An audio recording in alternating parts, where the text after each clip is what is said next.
The Thor Love and Thunder teaser is out and also promo images, so spoilers, because in them we have Jane Foster Thoring it up. And there's a great costume image in the Empire article, so thank you to John for sending me that and proving that I do occasionally read my emails.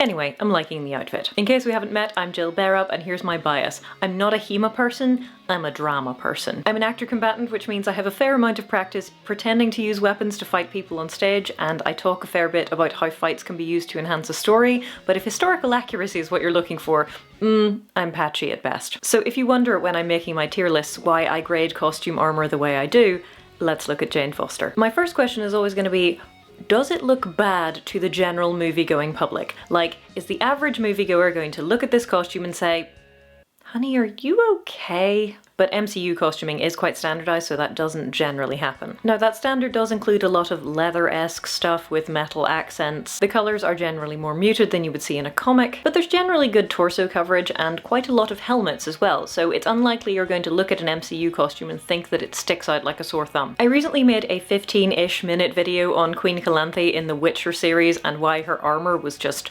off, but I did acknowledge right up front that I was very pleased that they did make an attempt to put her in armor. It wasn't very well fitting armor and it was a bit aesthetically mismatched with the other characters, but they didn't just stick her in a battle bikini and call it a day, so credit where it's due. She even had a helmet. And so when we do the glance test on Jane, looking good so far. There aren't any massive cutouts, say, over her boobs, and while there are areas which are uncovered, the general impression you get is one of protection, which is pretty important when you want to call something armor. Once we get past the casual glance test, there are a few more questions I ask in no particular order, and they are: does it have a strong character aesthetic? Does it look comfortable for the actor and stunt performer? Does it look cool? And linked to the first one, in the case of costumes for characters who are echoing an existing character, like Jane Foster Thor is, how does this fit in with previous iterations of the costume? So let's take that last one first, because we have a great image of Thor and Jane Thor side by side here. And when you look at them, you can see that their costumes are really similar. The colour scheme is a bit different, but all the same visual elements are there. You've got the cape, you've got the vambraces on otherwise bare arms, you've got the circular decoration, you've got the fitted breastplate with metal details and I assume some segmentation, maybe? You've got the belt and you've got the things that look a bit like Terrier's. And in the teaser trailer she also has a nice comics-esque half-face helmet, so that's cool too. It's a little tricky to tell, but she seems to have more of a collar and he seems to have more shoulder protection, but at first glance the costumes look visually similar, even accounting for the size disparity, which is pretty important. On the topic of the size disparity, I would bet that Natalie Portman is in the dreaded combat wedges, the bane of my existence in official costuming. More on that in a link that is probably up in the corner somewhere. But since you can't see her feet in this image, and they've hidden her feet in the poster, I don't really mind so much. I mean, given the vast height disparity between Natalie Portman and Chris Hemsworth,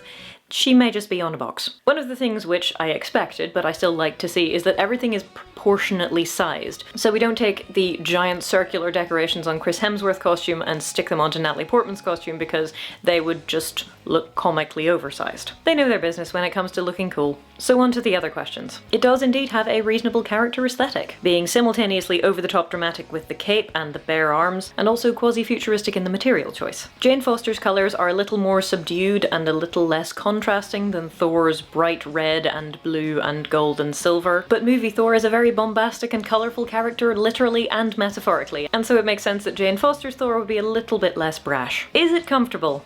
No idea. There seems to be some kind of segmentation detail, but that might just be for show. If it is, why? But they do have bare arms, which, if it's hot, is going to be useful for temperature regulation, because that does look like a lot of pleather. On the subject of comfort, the two costumes I've got the most flack for reviewing were Princess Leia's metal bikini and the Dora Milaje from Black Panther. Princess Leia's metal bikini because people were like, it's not actually armor.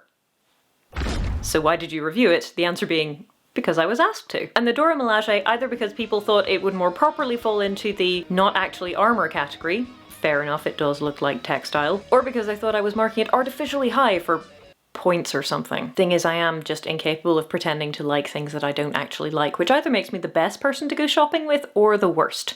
I'll let you be the judge. The reason I scored the Dora Milaje costume as armor and not as not actually armor is because they're from Wakanda, where every single thing has vibranium in it, and so I assume that the Royal Guard would have vibranium woven into their cloth to make it more protective. The reason I scored it in the top tier is not just because it looks cool and has a strong contextual aesthetic, though it does. The reason I scored it in the top tier is because, non-diegetically, it's made from cloth. and so it is going to be comfy as heck. I've done fight performance exams in dresses. I have friends who've done fight performance exams in their HEMA gear. I've also done fight choreography in a Victorian-esque dress which had a train. Don't recommend. So basically anything that's not pleather and looks like you could take a nap in it between scenes, top marks from me. Sadly, I would imagine that Jane's outfit is not as comfortable as that. A lot of MCU actors complain about how tight-fitting and hot and sweaty and restrictive their costumes are, which is really no wonder given how much the costume department seems to like pleather. But bare arms keep you cool on a practical and non-diegetic level while still being in keeping with the overall character look. And you can always call for your magic armor later. Overall character look leads us nicely on to, does it look cool? Because, well, it's a movie. And especially if it's not meant to be historical, you just want something that looks really awesome. And this is going to be a personal taste thing, but I've always quite liked Thor's costuming, so I look at Jane's outfit and I think, yeah, I like it.